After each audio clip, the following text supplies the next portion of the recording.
questions today. Hello. This work I'm going to be showing today is going to be very complementary to Christine's work that she just showed. My name is Imke Folkerts. We work under Dr. Norman Kleiman here in the Environmental Health Sciences Department at Columbia. And today I really want to take a deep dive into the cell and deduce what is occurring when said cell is exposed to far-UVC light at 222 nanometers versus that traditional conventional germicidal UVC at 254 nanometers. Are these two wavelengths producing different damages? And if so, what are those differences? And by the end of this talk, you're going to be so tired of me saying damages. Where did my clicker go? Thank you. Thank you. Okay. So, well, our hypothesis is that there is a fundamental difference when cells respond to 222 nanometer light compared to 254 nanometer light. We'll be introducing a variety of assays to test this, including MTT, Red, and LDH. These assays will give us a better idea of what is occurring inside the cell at various wavelengths of this UVC light, and will enlighten us in better ways to assess the safety profiles for far-UVC by knowing exactly what endpoints to look at. So much of the work in Dr. Kleiman's laboratory involves the eye and the cornea itself when exposed to various environmental insults. So we'll be concentrating on these UV effects of the corneal epithelial cells. This is the same exact cell line that Christine used for her RNA analysis. So, like I said, the cell line we're using is a telomerase-immortalized human corneal epithelial cell. These cells are grown in a serum-free KGM media. They're supplemented with growth factors. Those are the healthy confluent cells in the corner, my millions of children, very proud of them. Those cells are seeded into a 96-well plate, and they're used for assays about 1 to 2 days post-confluency. The cells are then washed with a saline solution known as DPBS, and then placed into DPBS for irradiation.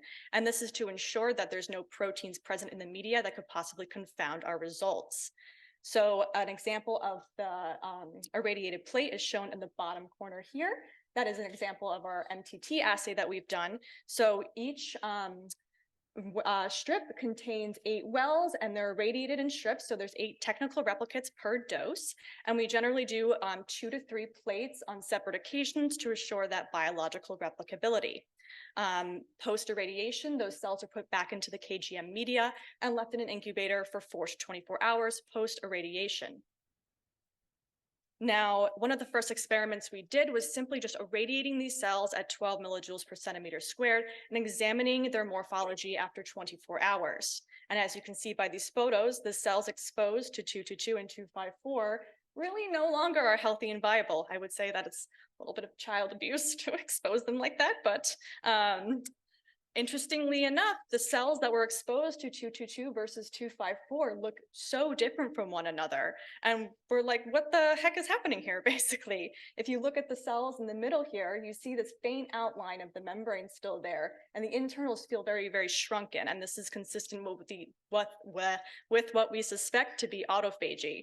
Now, if you look at the cells exposed to 254 over here, they appear to be blabbed and irregular and no longer have the clear shape that the healthy cells do. This appears to be more apoptotic in mechanism, which what we know from previous literature is what happens when cells are exposed to 254 light.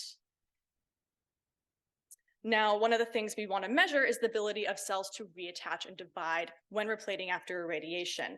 These are photos of cells exposed to a very, very low dose at 3 millijoules per centimeter squared for both 222 and 254. And immediately after exposure, the cells are trypsinized and replated at a 1 to 20 dilution. You can see in the unirradiated controls, they look elongated, they're in preparation for division, they're sticking to the plate. Meanwhile, the 222 are very, very rounded. There's a lot of cells floating in the media. They're unable to stick. With 254, you see these cells are actually very irregularly shaped.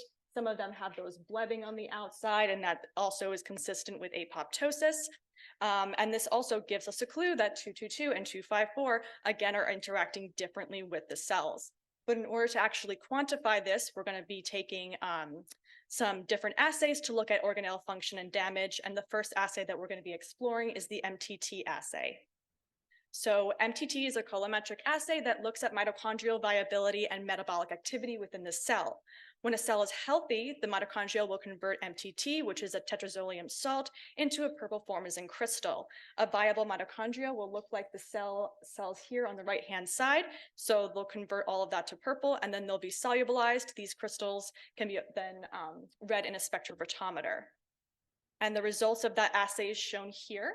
So the higher the absorbance value, aka the higher the bars, the healthier and more viable the mitochondria are.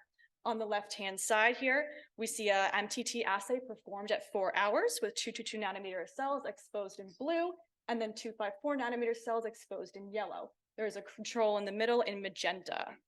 Now, what we can deduce from this graph is that 222 nanometer light exposed cells actually have an overall lower mitochondrial viability at this time point compared to 254, and both of them are overall lower than the control. Now, if you look at the graph on the right-hand side, this is the same dosages and the same irradiance, except it's done 24 hours post. Now, it's very, very interesting to see that 254 is now notably worse than 222. And so at some point, there is this switch up where 222 becomes better off for the mitochondria than 254. Well, so we wanted to examine at what point does this switch up occur. So we just took one dose. We're going to take that 12 millijoules per centimeter squared right there. We irradiated every 4 hours for a 24-hour period.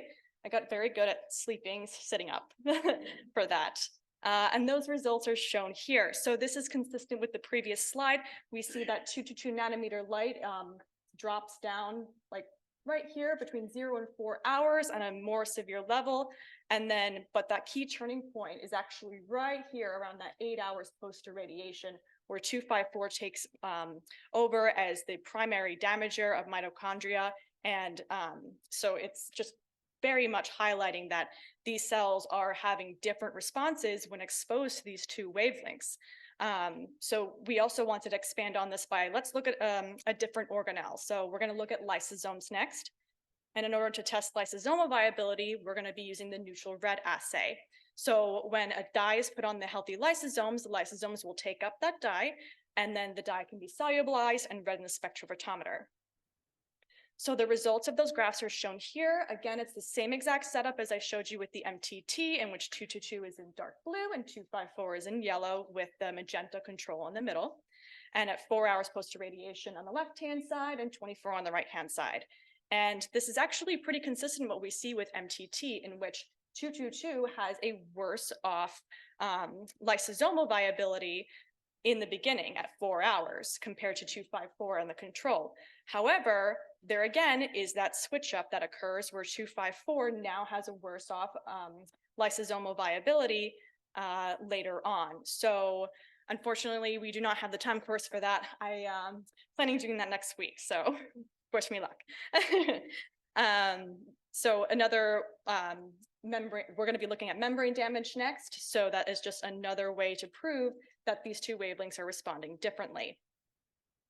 Now, membrane damage is tested using the LDH or lactate dehydrogenase assay. This is an enzyme usually found in the cytoplasm of the cell, but when there is a breach in that membrane integrity, the LDH is spilled out into the media.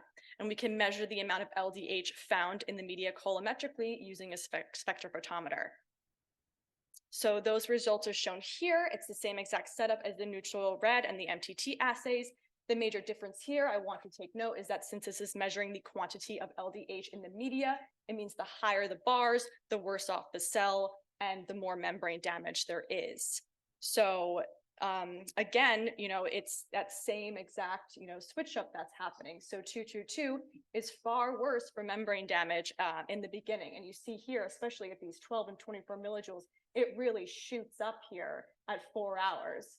But with 254, it's pretty consistently on par with the control. Maybe 24 millijoules per centimeter squared has a little bit of membrane damage, but really nothing compared to what 222 is experiencing. So by 24 hours, you'll note, 254 is a lot of membrane damage. It's not doing too hot over there. So you'll take a note at the scaling as well. So this is normalized to the control. The control is set to 1. So you'll take an example of 24 millijoules per centimeter squared. There's about 4 times the amount of LDH in the media compared to the control. And then if you look at absorbance after 24 hours, there's about 9 times as much. So there's a continuation of this LDH being leaked into the media. It just doesn't stop or like change. It's a conglomeration over time. So again, we have that 24-hour time course every 4 hours with just one dose at 12 millijoules per centimeter squared.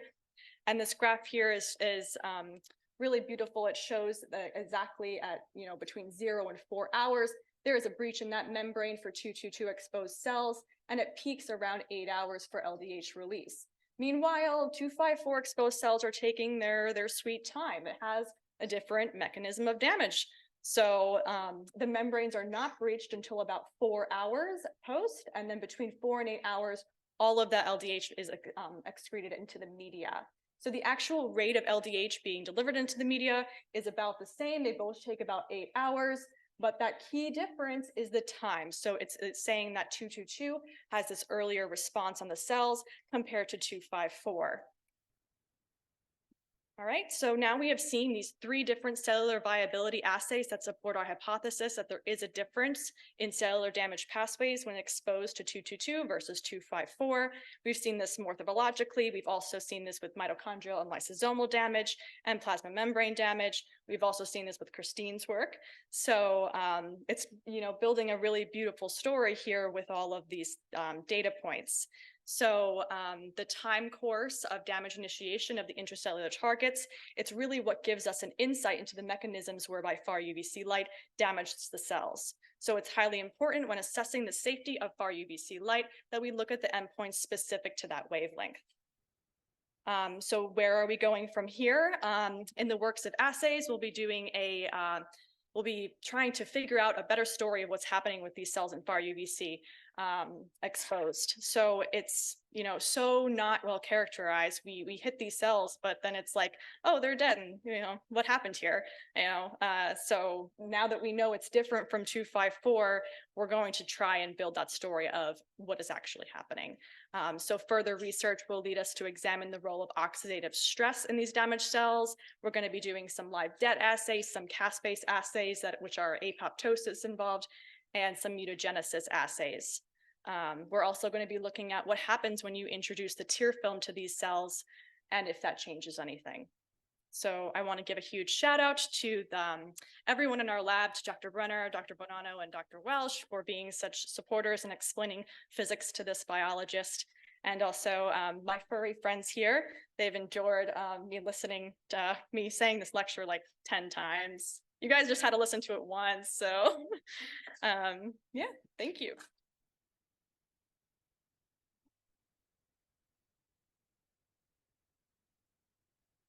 Okay, we have plenty of time for discussion, but I would like to get some questions for Imke first, and then we can go to, all the speakers of this session. Questions for all of them. Any question? Yes. Yeah, I'm a mechanical engineer, so my knowledge of biology is very limited. But is there any way to investigate the rate of cell mitosis or regeneration as a result of that, so you can tell about the repair mechanism rates? Yeah, I'm sorry. I'm like talking over you. So rude of me. That's something that we are looking at, which is what is involved with those replating assays. So we take a look at the rate, expose the cells, trypsinize them, replate them, and see how long it takes for them to grow. Are they being hindered by the light itself? Are they even able to reattach? We originally did that assay with about 6 millijoules per centimeter squared, and the cells wouldn't even grow on the plate. So we're working on it.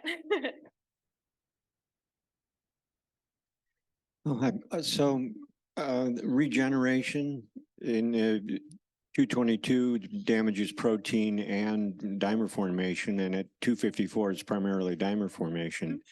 But when you hit with enough 222, you can overwhelm that regeneration. So that may explain why you're 24 hours. Absolutely.